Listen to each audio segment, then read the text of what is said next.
سلامونه د پښتو د زده کړې مینوالو. د الله نه غواړم چې د صحت جامې مو په تن کړې وي. نن ما تاسو ته یو په زړه پورې ویډیو د پښتو د تورو په هکله جوړه کړې ده. هیله ده چې خوښه مو شي. دا ویډیو وګورئ او د خپلو ملګرو سره یې شریکه کړئ. خو د هر څه نه دمخه زموږ چینل سبسکرایب کړئ او زنګوله کېکاږئ. د پښتو ژبې د تورو سم لوستل، لیکل او د تورو په هکله معلومات، خواندن و نوشتن درست حروف زبان پښتو و معلومات درباره آن. ویلی شي چې د پښتو ژبې ټول الفبا توري څو دي؟ آیا گفته می توانین که تمام حروف الفبای زبان پښتو چند حرف است؟ پوهیږئ چې کوم توری د پښتو اصلی توری دي؟ آیا می دانین کدام حروف اصلی زبان پښتو است؟ د پښتو ژبې الفبا 440 توری لري.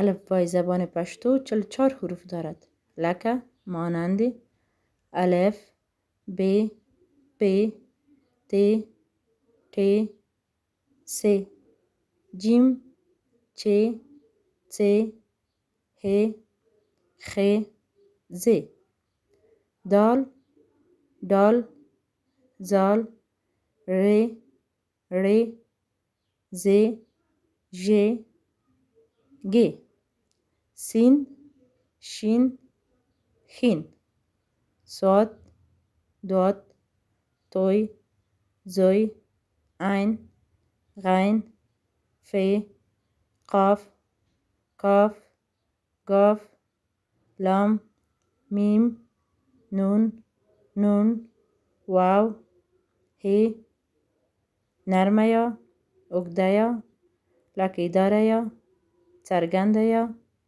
زورکی واله یا. په دغو 440 تورو کې د عربي ژبې دغه 10 توري په مستعار ډول کارول کیږي. در این 44 حروف 10 حرف زبان عربی به شکل مستعار استفاده می شود، لکه مانند س، ح، زال، صاد، داد، توی، زوی، عین، ف، قاف.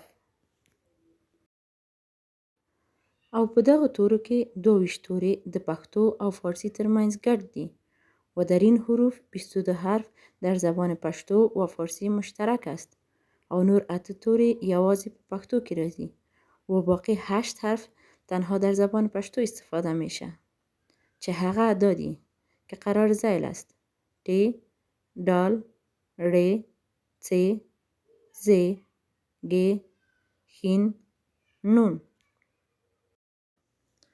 د مثال په توګه ت، ټوخیدل به معنای سلفه کردن. څ، څادر به معنای چادر. ز، ځناور به معنای حیوان. دال، ډوډۍ به معنای نان و یا غذا. ر، ړوند به معنای نابینا. گ، ږیره به معنای ریش. خین، ښکلی به معنای مقبول و یا زیبا.